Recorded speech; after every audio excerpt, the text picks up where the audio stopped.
mostly I got it till the end. We are up to right. We didn't quite finish this sugya about the Sefer Torah. Yeah, that's right. We didn't quite finish the sugya. Let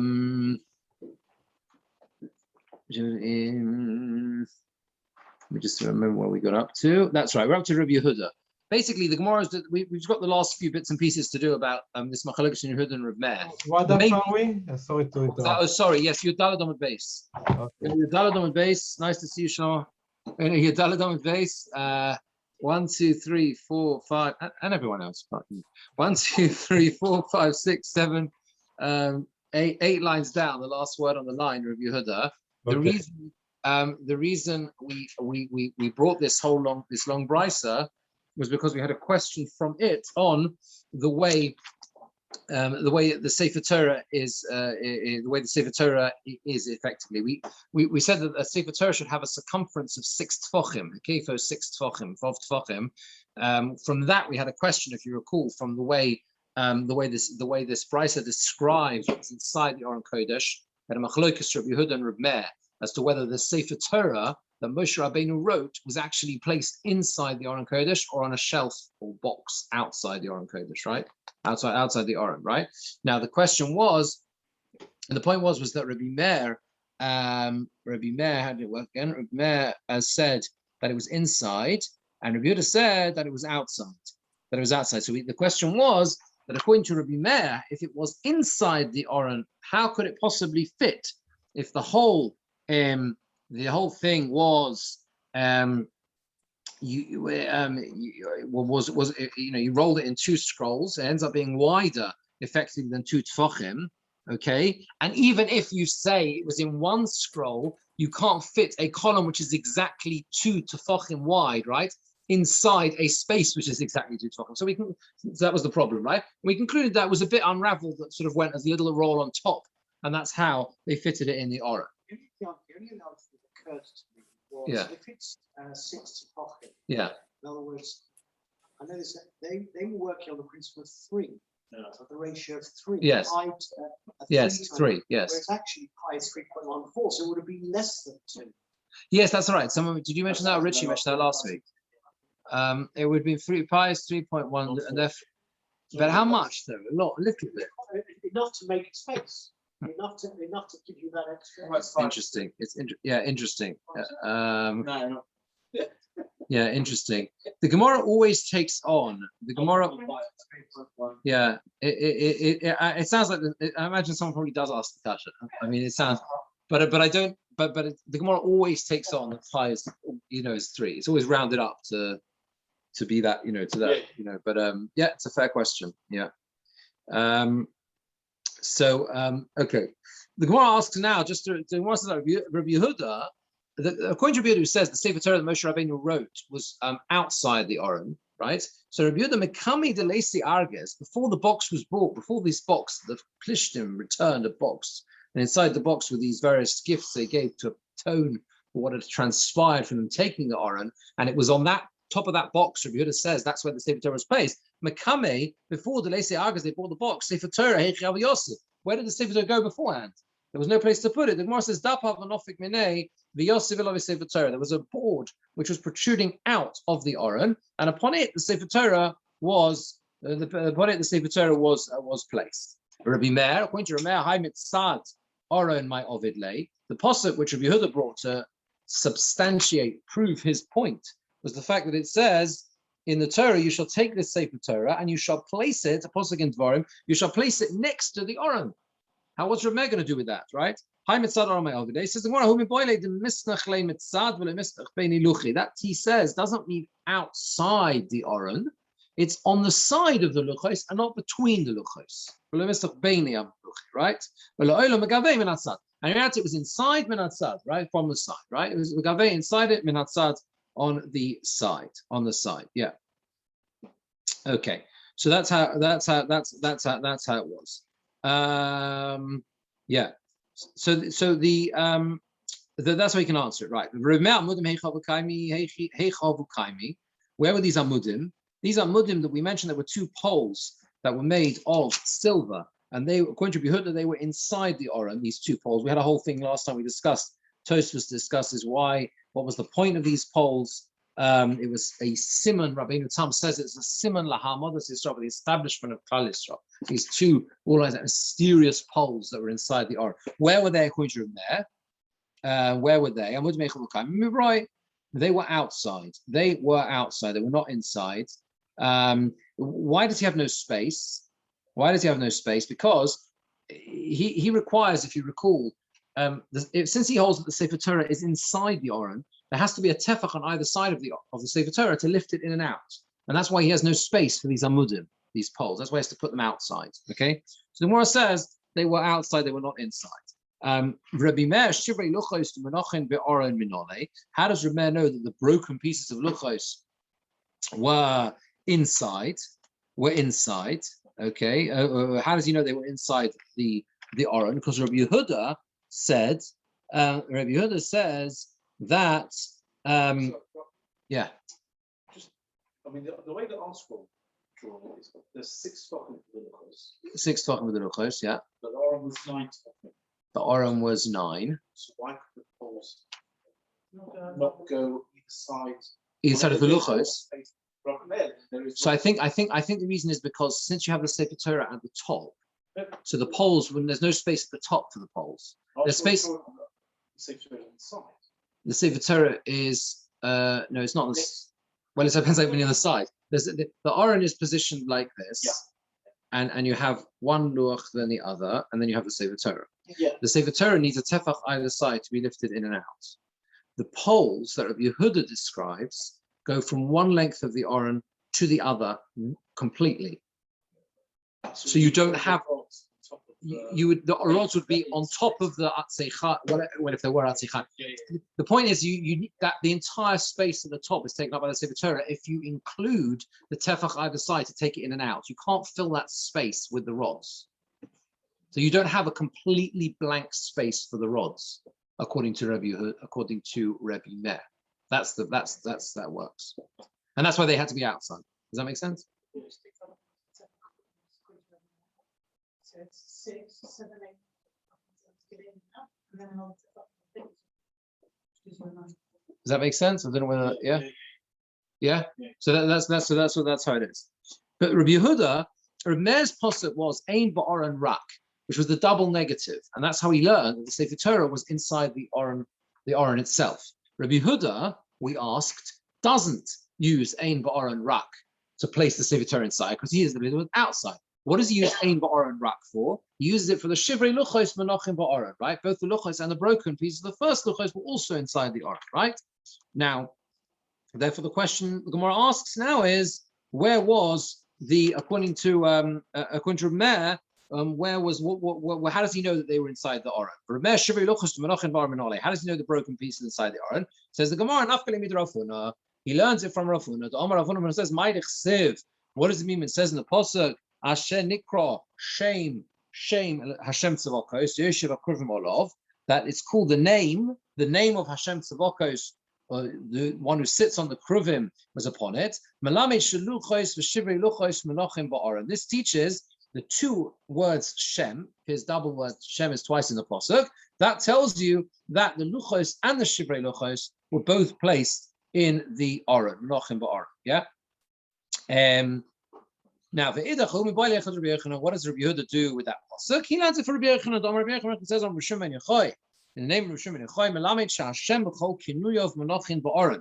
The name of Hashem and all of the other names that Hashem is known by, which is known as kinuyim. Literally, a kinui is a nickname. Adorim, it comes up a lot in Adorim, right? That's not the right translation here, of course. It's a name which is used as to refer to HaKadosh Baruch Hu. And all those names were placed, Menachem ba'aron were placed in the Aron. What exactly that means is not entirely clear. Does it mean they were written down and placed in the Aron? Does it mean as spiritual entities they were placed on? It's not entirely clear exactly what that means. It's quite esoteric. The names of Hashem were placed in the Aron.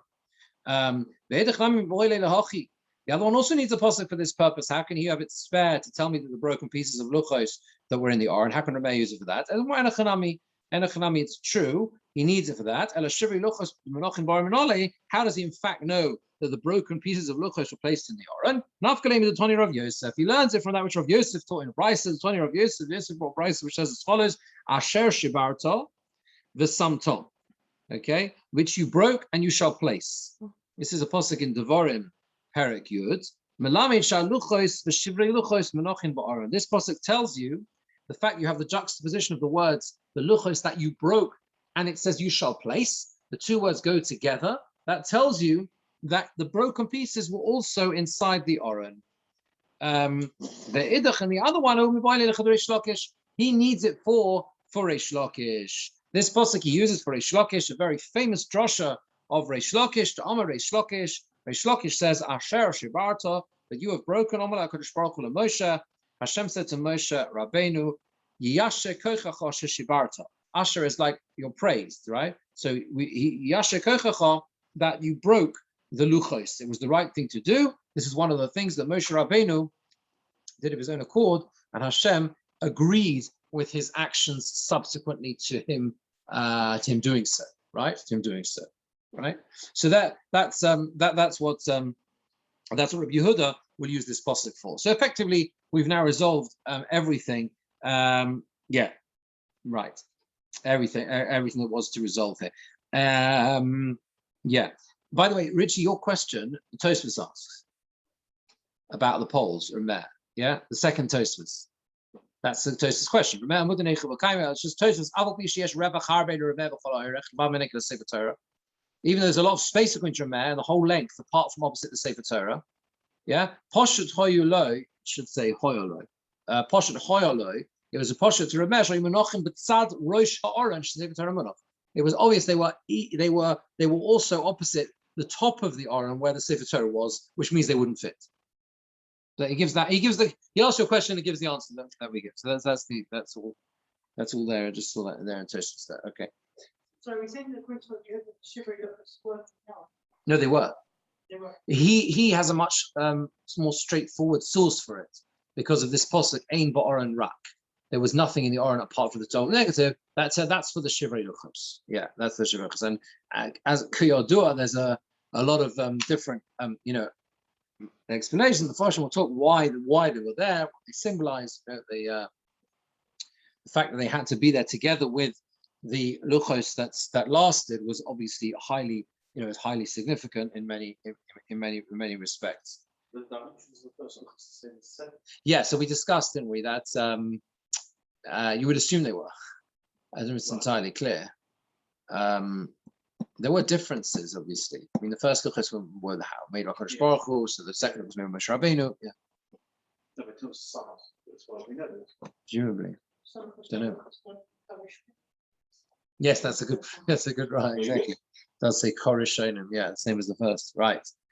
Okay, let's see Rashi on this. Rashi is it's about about 10 lines down, thereabouts and more. Put on the side next to the wall, and not between the luchos, right? It was placed on the side. That means the Sefer Torah, according to Rabbi Yehuda. Since you need a tefach on either side, the width of the Aron so it's not difficult to take the Sefer Torah in and out. Where could he put those poles, those silver poles? They would reduce the space of the Aron. That's why they had to go outside. That double word, Shem, is there to tell me both the luchos and the shivrei luchos, the broken pieces. Asher shibarta, that you broke. It's next to the it's placed next to you shall place the drasha for these purposes of this drasha. This is one of the things that Moshe Rabbeinu did of his own accord. And Hashem agreed subsequently with what he had done. I think the other ones I think was he added another day before the Matan Torah. If I call it the Gemora, and where is it? Is it Pesachim? I think so. The three things. I think it was three things. Yeah, that he did of his own accord. Right. Now, new sugya. So the sugya now describes and discusses the authorship of the Sifrei Tanakh. Very, very interesting one. Who wrote each Sefer of Tanakh? So Gemora firstly brings a brisa, and then goes through each bit of the brisa to explain it. To explain it. First, we describe the order, and then we describe who wrote them. Toner Rabbanon. Brisa says, Sidron Shel Nevi'im, the correct order of the Nevi'im is as follows. Yehoshua v'Shoftim, Shmuel v'Malachim, Yirmiyah v'Yechezkel, Yeshaya, Ushnei Mosar. In that order. What's the surprising one there? No, that's not surprising. So that's how we have it as well. Yeshaya, yeah, Yirmiyah, Yechezkel, Yeshaya. We're now Tanakh. If you open the Tanakh today, you will see Yeshaya, Yirmiyah, Yechezkel, not Yirmiyah, Yechezkel, Yeshaya, right? So but that's the and then I was going to talk about that, and then you have the Shemos as well. You have to remember, of course, that although nowadays we have Shmuel Aleph and Shmuel Beis, Malachim Aleph, Malachim Beis, that is a much later origin. That's not. I don't think that's of Jewish origin either. Shmuel and Malachim are one sefer. They're not split. It's a bit like the Prokim, which of course are a non-Jewish origin as well. Split into the chapters is also right. The Gemora says like this: Michtei Hoshea Kodim.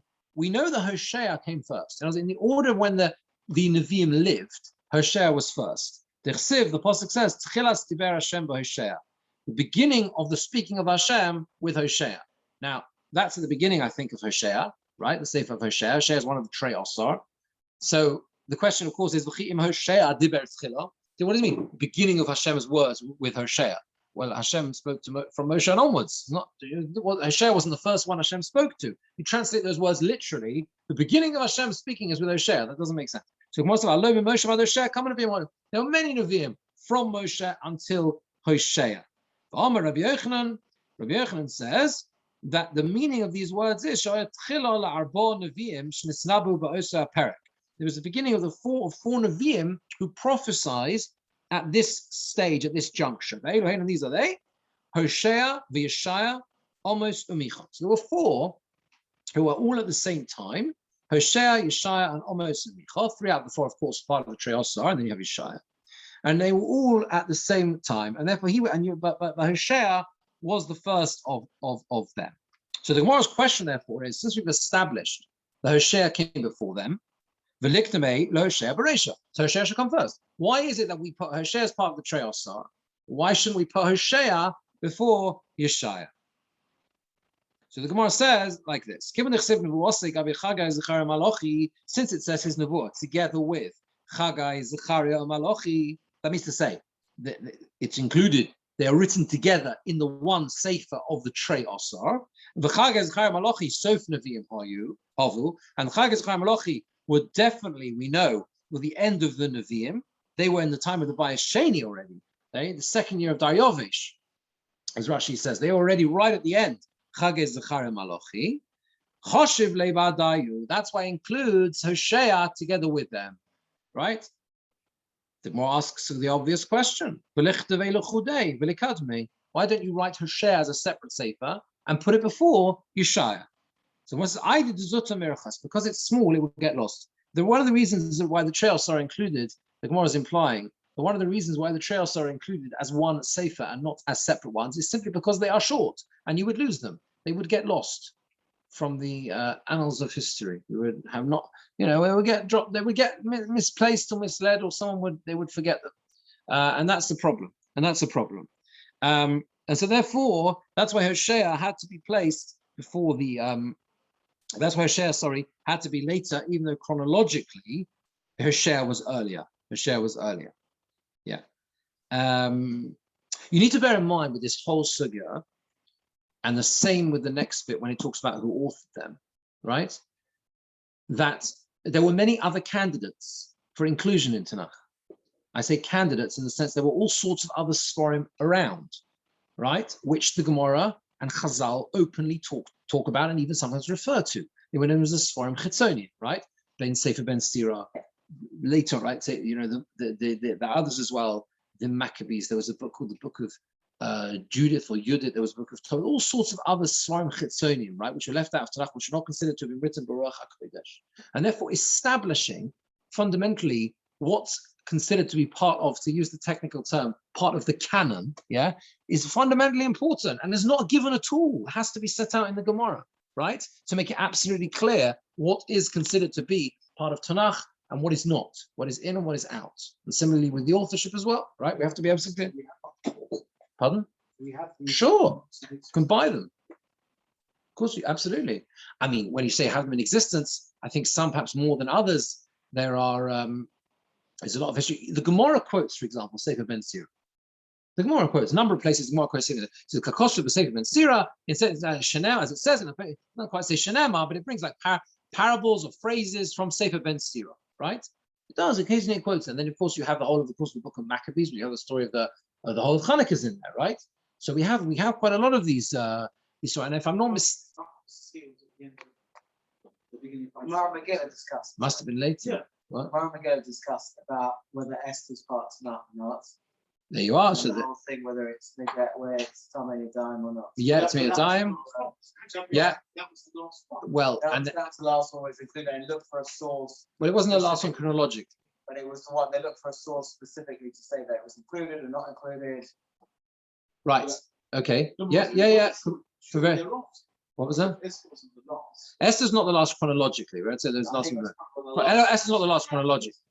It was towards the beginning. I mean, that could be towards the end. Much later. Right.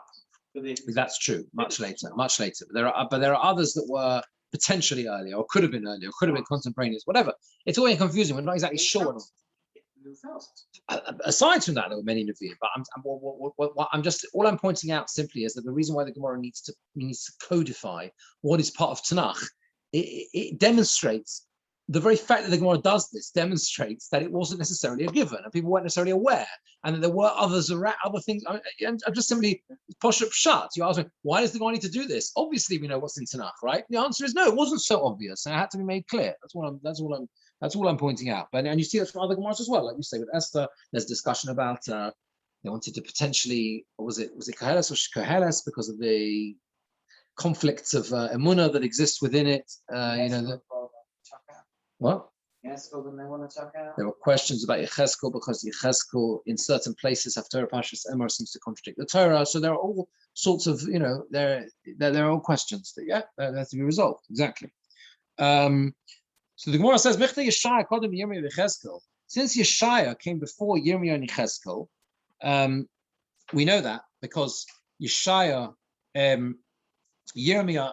Well, Yeshaya, we know the dates from the Sefer. Let's be clear, right? It's quite clear. It's clear from the Svarim when they were written. So Yeshaya, it talks about Mei Uziah. This week's Haftarah, not mistaken. Chazon Yeshaya ben Amos, and it says B'Mei Uziah. Obviously, this is this week's Haftarah, beginning of Sefer Yeshaya, right? Shamas Chazon. It lists the Malachim at the beginning of the Sefer that when the Nevuah transpired, right? Yirmiyah was later towards the actual Churban itself, yeah, and Yecheskel was after the Churban.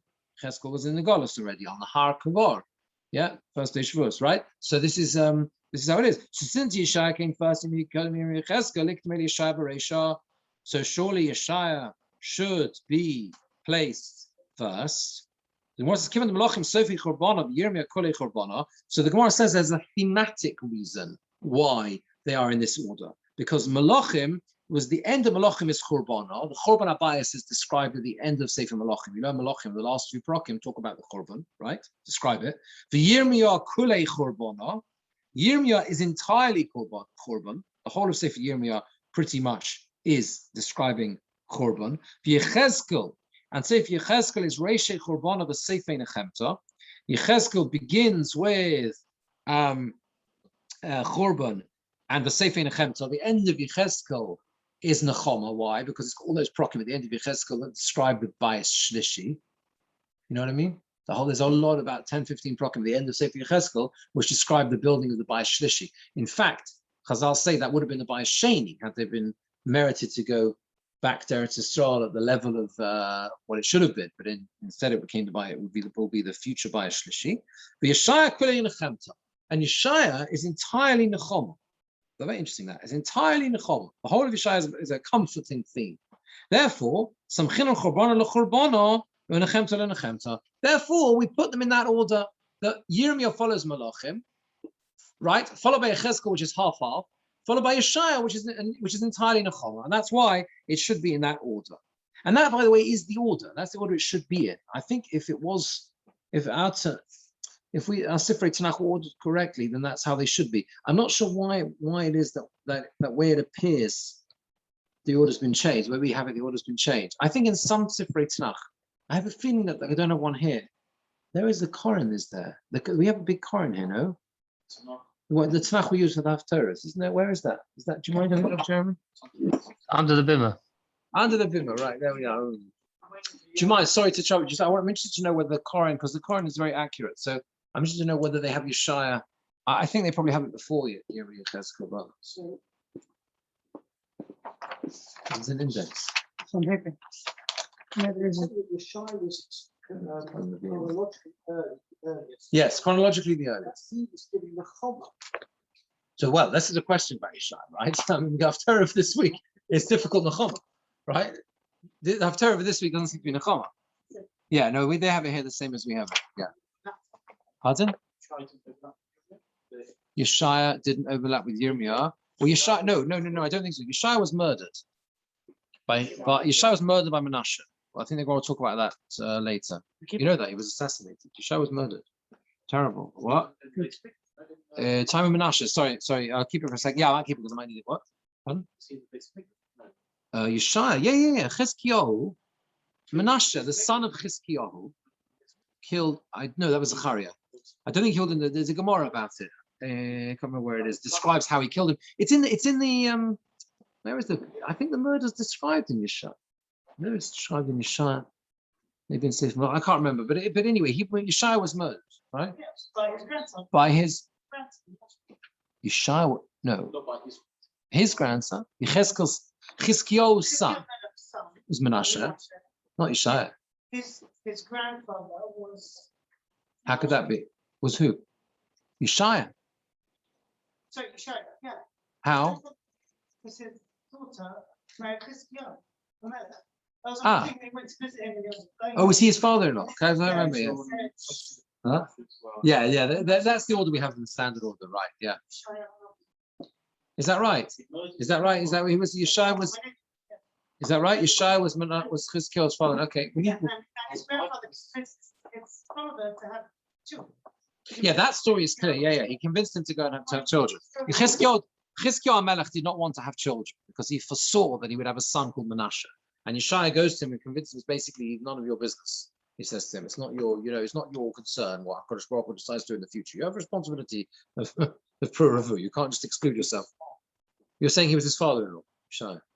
Sorry, Yeshaya was. Yeshaya Hanavi? Melech's father-in-law, yeah. Okay. Yeah. Right. Okay. Right. Okay. Because Chizkiyahu said to him, he Right. said, you want me, if you're that concerned about them, then give me your daughter's marriage. Yeah. And then maybe Yeah. Masha won't be Menashe. Oh, right. Yes, that phase is. It's more in brachas, isn't it? So So can you hear this on Zoom? It's not so easy to hear. Chizkiyahu didn't want to have kids because he had to work for free that his children was going to Enough. be shaking Yeshua. Okay. Anyway, okay. Well, let's carry on and see if some of these things become clarified a little bit. Anyway, the Marsha here, I think, asked this question about. Just come back to Jeremy's point. I don't know whether Jeremy intended to ask this or not, but about Yeshayahu, right? The Gemara says Yeshaya is kulei nechemta. This week's Haftarah is one of the most difficult Haftarahs that there is, right? So why is it called kulei nechemta? Why is it all Mechama, Sefer Yeshaya? I mean, all the Shiva the Nechemta are from Yeshaya, right? All the Shiva the Nechemta.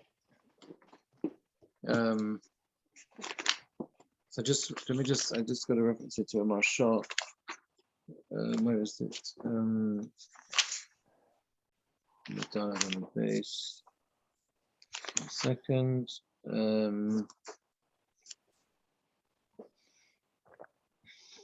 Yeah, the Marsha says simply that it's Rubo Kukuloi, the majority, because obviously there are many Nechomas in Yirmiyah and Yeshaya there are different ones as well. It simply means the majority. Yeah, the majority of the Sefer. You look at Sefer Yirmiyah, the majority is about the Korban. You look at the majority of Sefer Yeshaya, it's more a positive, more upbeat.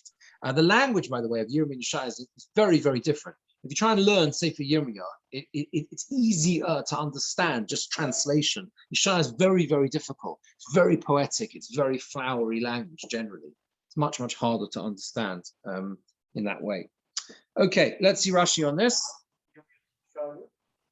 You got to count the kings. You've got to work out the kings. You need to look at the order of the kings because he was at the time of Yoshiyahu. How long after Menashe was Yoshio? A couple of generations, no? Yoshio was the boy king who they found the Sefer Torah. But you'd have to look it up. I can't, wherever it was after that.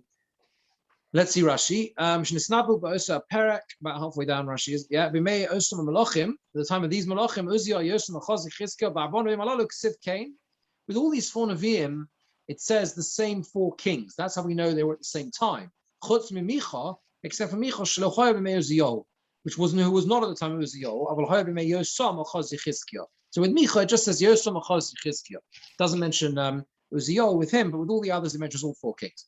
Chagai Zechar Malachi Yisofim Shanavim Sheino B'Vay Sheni B'Shnashtayim Adriya B'Shor Achara. Chagai Zechar Malachi were the end of the Nevi'im. They were in the B'Vay Sheni in the 2nd year of the latter Daryovish B'Shor Achara. Yeshaya called in the Yirmiyah Chazkel. So Yeshaya B'Mei Uzziah B'Yirmiyah B'Mei Yoshia Ubana. Sorry, Yeshaya B'Mei Uzziah. Yeshaya was in the time of Uzziah. The Yirmiyah B'Mei Yoshia. Yoshia Ubana. And Yirmiyah was in the time of Yoshia Bonov, Yoshiyahu, the king, and his children. Nisnabe, Yerushalayim, prophesies in Yerushalayim. Yechezkel b'goyla b'mei Tzidkiah. Yechezkel was in exile in the time of Tzidkiyahu HaMelech. So that's quite interesting. It's a bit confusing. Yechezkel had already been exiled before the Churban. Because I think Yechezkel was one of those, there were 2 stages to the Churban. That. First, they basically emptied Yerushalayim. When there were multiple stages, leave aside the earlier time of the Assyrians and Ashur and Sancherib, right? Later on, when you come to Yerushalayim, they first emptied Yerushalayim. The Babylonians, right? They first emptied Yerushalayim of I think it's called Acheresh V'Amaska, basically the aristocracy, right? They emptied them of the aristocracy. Mordechai, I think Chezkel as well. All the Talmidei Chacham, all the important people, whatever, and they left everyone else basically. It's not that Yechezkel was after the Churban. That's confusing. He was in Golus. He was already, his Nevuah took place in Bava because he had left earlier. Right, so Tzidkiyahu, who was the very last king, was still king in Yerushalayim when Yechezkel was prophesying in Bava, if that makes sense. Yes, you can. That's what it's in. Clearly, he was clearly outside. Yeah. Make it with Hallel, things like this, having a nace that took place outside, yeah. Mm-hmm. But Nevuah seems like we can. Yeah, you can. Yeah. I mean, you have Yonah as well. Though that Nevuah took place inside, potentially. He certainly has a communication for Hashem when he's outside the Nineveh, right? So you do see other examples of it as well. Yeah, I think so. I know what you mean though about there's something about being different. Maybe there is a difference. Maybe yeah. Okay, and so that's how it works. Now the Gemara goes and establishes the order of Ksuvim. The order of Ksuvim. Sidron Shel Ksuvim. The order of Ksuvim is as follows. Rus for Sefer Tehillim. Rus first. Now this seems to be chronological. Okay, Rus because Rus is Mei Shvei Shoftim. What was that? Right. But also chronologically, when is she? It says even Mei Shvei Shoftim. Right, very early on. Right, say at the time of the Shoftim. Yeah, if Tzon's Boaz. Right, it's the time of the Shoftim. Right, so Rus. Sefer Tehillim is David HaMelech. We'll see come back to that. But Eov. Now the placing of Eov is a big problem, principally because, as the Gemara is going to bring on the next stuff, 9 different opinions as to when Eov lived, or if he lived, including whether he lived. Yeah. Mishlei, and then you have Mishlei, Koheles, Shir HaShirim, yeah, all associated with Shlomo Melech. The Kinos, which is what Chazal called Eicha, interestingly, it's called Sefer Kinos, right? Doniel. Now Kinos is, by the way, a bit out of order, right? Because we know from Sefer. Well, we know from the Sefer Yirmiyah itself that Eicha was written by Yirmiyahu. That's the whole story when he threw it in the fire. I think so, right? It's described, right? Yeah, absolutely. Yeah, Yirmiyahu wrote Aniha Gever, right? Yirmiyahu wrote Sefer Eicha, right? Doniel, Megillas Esther, in that order, because Doniel came before Megillas Esther. Ezra, V'divrei Hayom. Right? Ezra Divrei Hayom. So that's the order. That's the order. That's the order. The Gemara says the order. Right? Now, the Gemara again has a number of questions on this. According to the opinion, it says that Eov was in the time of Moshe Rabbeinu. Likdemei le'Eov b'reisha. Why don't you put Eov first? Eov should come first. Okay, because he was the earliest chronologically. The Gemara says, we don't begin with something which is a punishment, which is negative. Eov is a very negative sefer. It describes the way he suffers terribly, and then and what happens to him. And the last, pretty much most of the last sugya of this parak, I think I told you, is the main sugya in Shas, which deals with Sefer Eov. Very unusually, the Gemara from the end of Tes Vov Omid Base, halfway through Tes Vov Omid Base, till, for about a daf, nearly basically almost to the end of the parak, the Gemara goes through Sefer Eov, darshaning the Pesukim, explaining Sefer Eov. So the Gemara says, "As chuli b'pornusa, we don't begin with punishment. Rus nami pornusi. What do you mean? Rus is also bad. It's also punishment, right? It was the ends with the famine and the golus and the death of Elimelech and his sons. It's also negative. Yeah. Puranus to Islay Acharis. The difference is that it's Puranus, which has hope at the end. There's something positive at the end. What happens at the end? David HaMelech, the story is ends on a high, yeah, of Rus, Sefer Rus. So Amar Rabbi Yochanan says, Lama Nikra Shema Rus. Why was she called Rus? She yotzam imeno David. She revealed HaKadosh Baruch Hu b'shiras v'sushbachos. Why was she called Rus? Because David HaMelech, this is more in brachos, David HaMelech came from Rus, and she, if you like, Riveu, I think it means sated. I think that's the right way to translate it. I think so. To HaKadosh Baruch Hu with shiros v'sushbachos, with the songs and praises, with Tehillim, and therefore that's why she was called Rus. That's why she was called Rus. Yeah. Now, what's the obvious question on this? If you know basics of Sefer Eov, it also ends on a positive note, right? Because Eov goes through about parak after parak. I remember bemoaning his fate and what's happened to him, but at the end, his everything is restored, and he has the daughter. He has 3 daughters: Yemima, Kitsia, Karen, Hafuch, I think. Anyways, I don't know. I don't blame you for not knowing it. Absolutely. Look, we all suffer from it. We all suffer from not knowing Tanakh. I'm telling you. What? That's why. No. We all seriously. We all absolutely. We all lose out from not knowing Tanakh. 100%. 100%. I absolutely include myself in that. We don't learn. None of us learn enough Tanakh. But that's how it is. Yeah, that's how it is. But anyway, so there are yeah. So this is how it is. In fact, the truth is, most of my knowledge of Nach, if we're doing confession, then I will do confession too. Is that the first year we were married, I learned most of Nach with my wife. We did that the first year we were married. We used to do like a parak in the evening. Principally, it came about because we were living in Bnei Brak, and basically she didn't see anyone all day, so I couldn't really go out and learn in the evening as well as being out all day. So we ended up learned Nach together, and actually it was an amazing thing just for the general knowledge. I don't remember the basics. You get a basic familiarity. If you get about a parak a day, takes you like a kind of a year and a half. Nach, if you have a spare time. But in theory, even though seriously, there is an achim about. I'll tell you something. Even I know people have done this. Just literally read through the English, a parak a day. Just not for any. It's not great. Not great. You say it's not great for learning, but general knowledge, just to get the basic idea of what's going on in Melachim and Yeshaya and Yechezkel and Yirmiyah. Just read through a parak a day. 5 minutes, 10 minutes in the English. What? It definitely would. Yeah, like so many other things. It's interesting history. Absolutely. It's complicated though as well. Like Melachim gets very complicated. Who's what? No, but it's a great idea, to be honest. It's a great idea. Also, I think individually, whatever, to do something like that, just to be familiar with it. Anyway, that's the question. Sefer Eov also ends on a high. Tosfos asked this question. The last Tosfos on the Omid.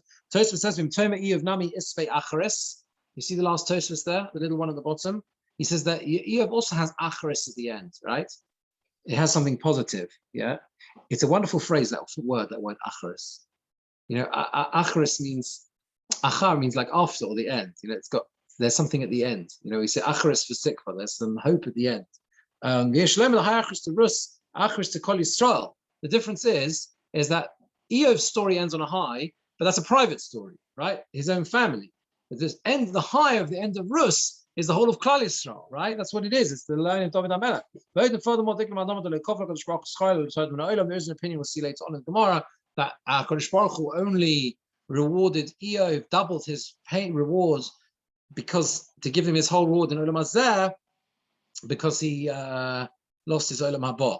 One of the fascinating and complexities about Sefer Eov, the Gemara grapples with, and I say fascinating, but it's deeply, deeply meaningful. We'll see when we come to the sugya, the basic questions of tzaddik orale, rosh v'tovro, why would people suffer? But also, bound up within there is the whole question of it's not clear how Eov comes out of it in terms of whether he comes out as a tzaddik or not.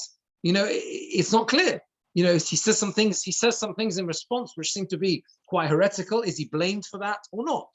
We'll see Rashi says later on, the Gemora says, that one of the reasons that Sefer Eov was written is to teach us the rule that ein adam nitfas, that a person is not held blameworthy, because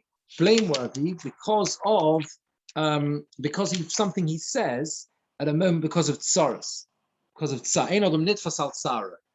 In other words, if a person says something which is incorrect, perhaps even heretical, because they coming from a place of terrible, terrible suffering, pain, and yisurin, they can't necessarily be held blameworthy for that because it came from a place of tremendous pain.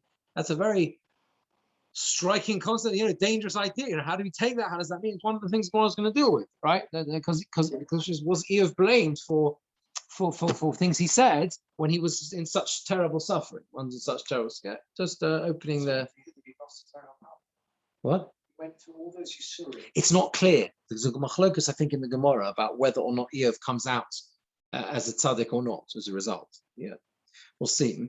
Okay, so this is the let's just see Rashi on this little bit here. The Gemara. Where are we? Yeah, so Rus tinim v'Eov v'chol Rus kodam meishved hashoftim. Rus is first because we meishved hashoftim. Tinim David Amron, tinim David HaMelech. You kodam leEov, and he came before Eov. Commandam me malchus shvahaya. He's saying that David HaMelech comes before Eov according to the opinion that Eov lived at the time of the Malchus Shva, Queen of Sheba. Which was afterwards, the time of Shlomo HaMelech, yeah. And after that, you see, you know Tanakh, Jeremy. You just said you didn't know. You're right. Exactly, so you do know, right? Right? And after that, the three books of Shlomo HaMelech, which is Mishlei and Koheles and Mishlei Koheles and what's it called, Shir Hashirim. Yeah, Mishlei Koheles Shneim Sifrei Chochma. There are two books of Chochma. Shir Hashirim Nira Be'inai Sh'amru Le'isik Nosei. Rashi says, interestingly, Rashi just inserts this here, like sort of by the way. Very rarely Rashi will do this, right? Rashi gives pshat in the Gemara. Rashi says Shir Hashirim Nira Be'inai would seem to me Sh'amru Le'isik Nosei, that he said it when he was an elderly man. This is the question of when did Shlomo HaMelech write Shir Hashirim and when did he write Koheles? They seem to be two very, very different works, right? Koheles is the philosophical, existential questions of why do we exist and what's the point of life. And Shir Hashirim is this incredibly sort of like moving description, as to understand according to Rashi, the relationship of Hashem and HaKadosh Baruch Hu and the Jewish people, the metaphor for husband and wife, the whole thing of relationships, is that they're two completely different svarim. So Rashi is suggesting that Shir Hashirim wrote at the end of his life. Does that imply that Koheles wrote at the beginning, maybe? Also, was Chochma after. That's also an interesting question. Yes, was it before or after? Well, Koheles must have been after because it says it. I mean, in Koheles, it describes how he was exactly Ladas Chochma, Lasova Chochma. Exactly, that's right. Yeah. Okay. Kinos Yirmiyah Amran Shaya Acha Shlomo. Yirmiyah wrote Kinos was after Shlomo. He said them Daniel Acha Yirmiyah. Main Nebuchadnezzar Begola. Daniel was after Yirmiyah at the time of Nebuchadnezzar in Golus. That's when Daniel lived. Esther was Acharov. Achashverosh. Esther was after him in the time of Achashverosh, obviously. So that was after Daniel. Daniel was around with this. Yeah, potentially. Some say Daniel was Hassach in Megillas Esther, but that's not in contradiction because Daniel certainly was before, because Nebuchadnezzar was chronologically before Achashverosh. Bovel, Prasmodai, right? So it's afterwards, yeah? So it's definitely, pardon?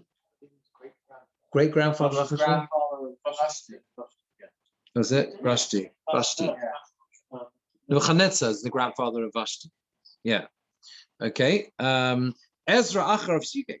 General knowledge is Ezra Achar of B'mei Dayovesh Hasheni. Ezra was after him in the B'mei Dayovesh Hasheni, the second Dayovesh, Amat Achashverosh, who was after Achashverosh. Anyone who's got nightmares from that Gemora at the beginning of Megillah, you will learn Megillah and think it's straightforward, and then you get to that incredibly complicated sugya about which Dayovesh. Remember, there's the Shivim Shona. It's such a difficult Gemara. How you work out the 70 years. Was it Dayovesh Rishon or Dayovesh Achar? And there's a whole. The problem was it would have the same name. So it's very difficult to work out how that works. It's a really difficult Gemara. Anyway, as was after the time of the Hashem Shamadach Achashverosh, the man of Eov Mei Moshe Hoya. According to Mandam, it says Eov was the time of Moshe.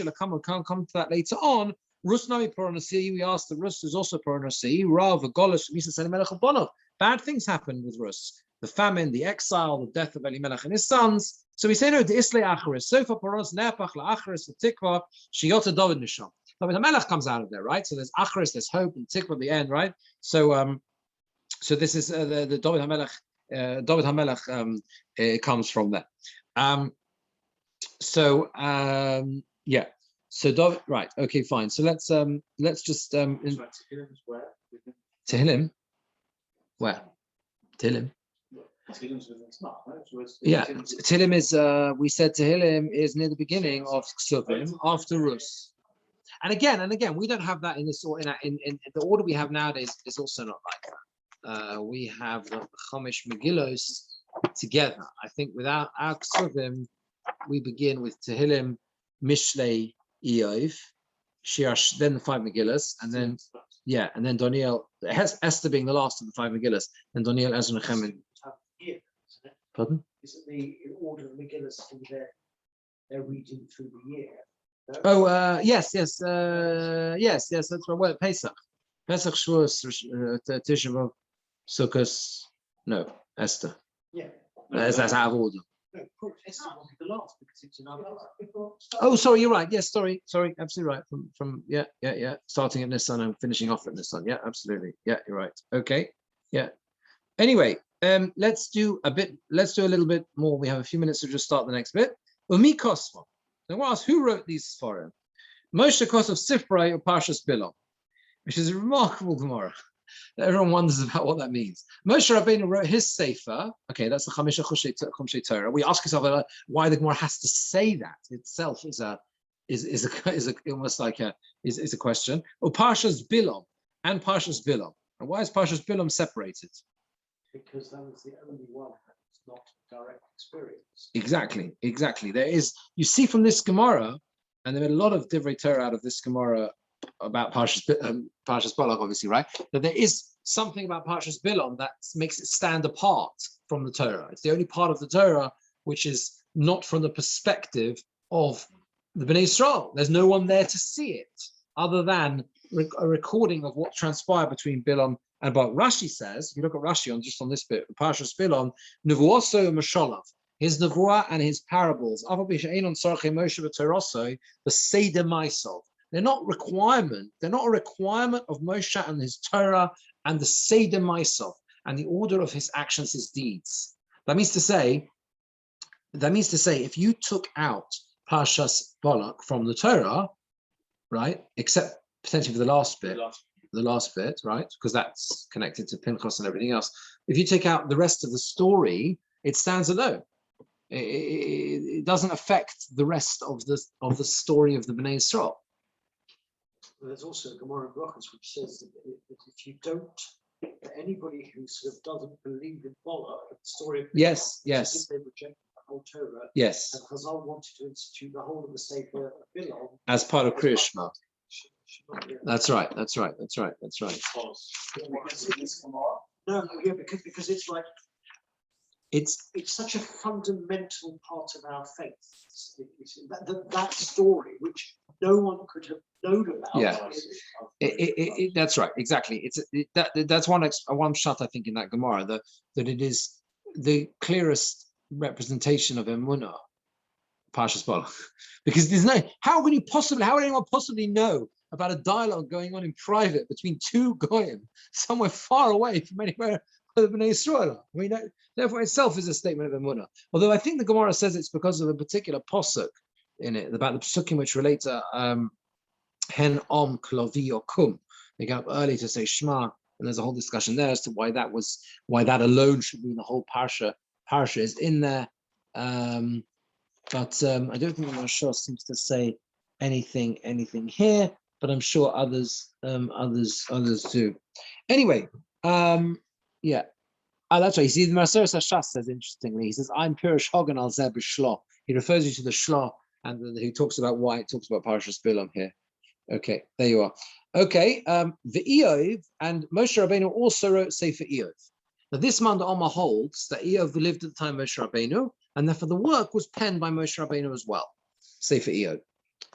Yehoshua Kosov Sifra, Yehoshua wrote his Sefer, Shmona Psukim Shabbat Torah, and the last 8 Psukim of the Torah, both Sefer Yehoshua and the last 8 Psukim of the Torah. That's going to be more is going to debate that, because there are different opinions as to whether those last 8 Psukim from Hayom Shom Moshe, when Moshe died, who actually wrote them. That's the Gemara. That's the thing. This Gemara is that's the next one.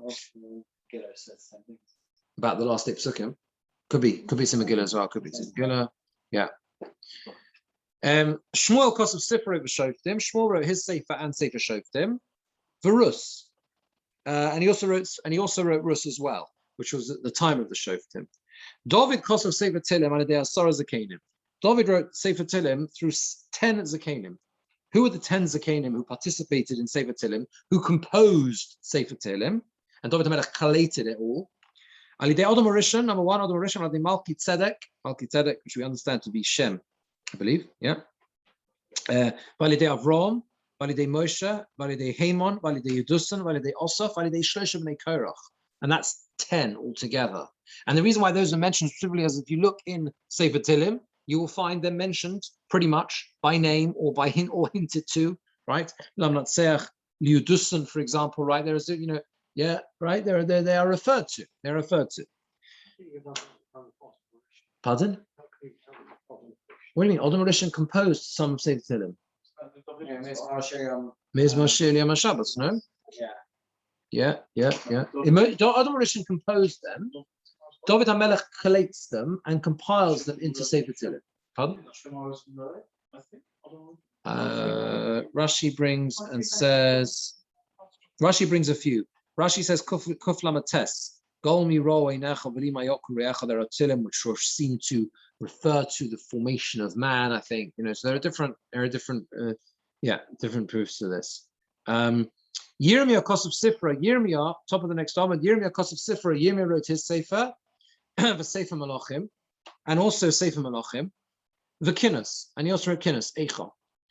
Chizkiah, the Siaito Kosvu, Chizkiah and his company, his associates, wrote the following works. Simashak Simon, they wrote Yeshaya, Mishlei, Shir Hashirim, the Koheles. So it's very interesting that although the attribution of they are the words of Shir Hashirim and Koheles are the words of Shlomo HaMelech, yes, right?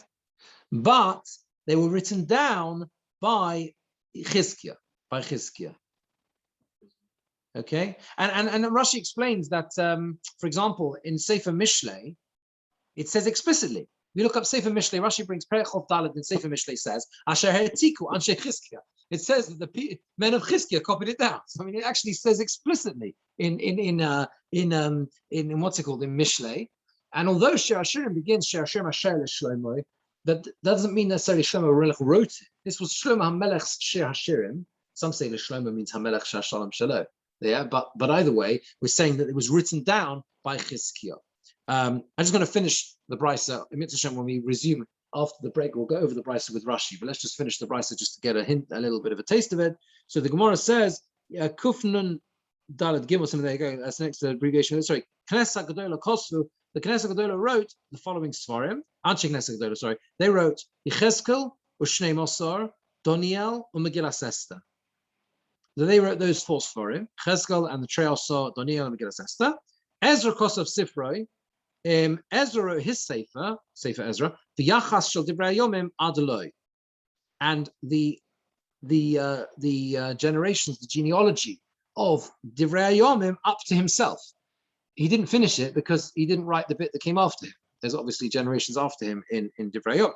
The Gemora says, "Masei Rav," that supports Rav. Don't remember the Rav. Ola Ezra mibovel. Ezra did not ascend from Bovel until he had written his own yichus in Sefer Ezra, and then he left Bovel. L'man Aske, who finished Sefer Ezra, Nehemiah ben Chachlaya. Nehemiah, which is the second part of Ezra, he was the one who, it's really one Sefer, I think he was the one who completed the Sefer Ezra. Once Ezra had left, Nehemiah completed that Sefer. Yeah, so that's it. After writing this, it can only be written out as well, not that it can only have. Oh, okay. That would answer. Okay, that's right. Okay, right. So Nevuah is. That's why Chesed transcribed his own Nevuahs. Right. Someone else transcribed it. Oh, I see. Right. That's what Anshe Knesset Gedolah wrote. Very interesting. So it could be. And that's potentially also applies to Donnie and the rest. Right. So you're doing the Nevuah. Yes. Oh, right. The Gemara's okay. Oh, that's right. Yes, that's Rashi. Rashi brings that. Rashi brings it. There's this long Rashi here. Because he was misnabi in Gola, right? Very good, right? Yeah. Because that's why he didn't write it in Golos, because Nevuah is not written in Golos, not written down in Golos, and that's why it was written down by others. So that answers that question before, and that's what you had in the back of your mind about Golos. So to write Esther, what did he do? They went back to Esther's not Nevuah. No, but it's also saying that Esther was also written. Yeah, but no. Okay, that may have been. They might have the same reason. Written Baruch HaKodesh is not the same as Nevuah. The quote, Rashi is saying, "Lo nitno nevuah lekoseh b'chutz la'aretz." It could be that nevuah. What? Here it says the Anshe Knesset Gedolah wrote it, but Mordechai was part of the Anshe Knesset Gedolah. Remember, there's not a contradiction. So he went back to Mordechai must have gone back to. Not necessarily. Esther, I don't think have necessarily the same problem because Esther's not nevuah. Actually, no. It says v'chein Megillas Esther. You're right. Because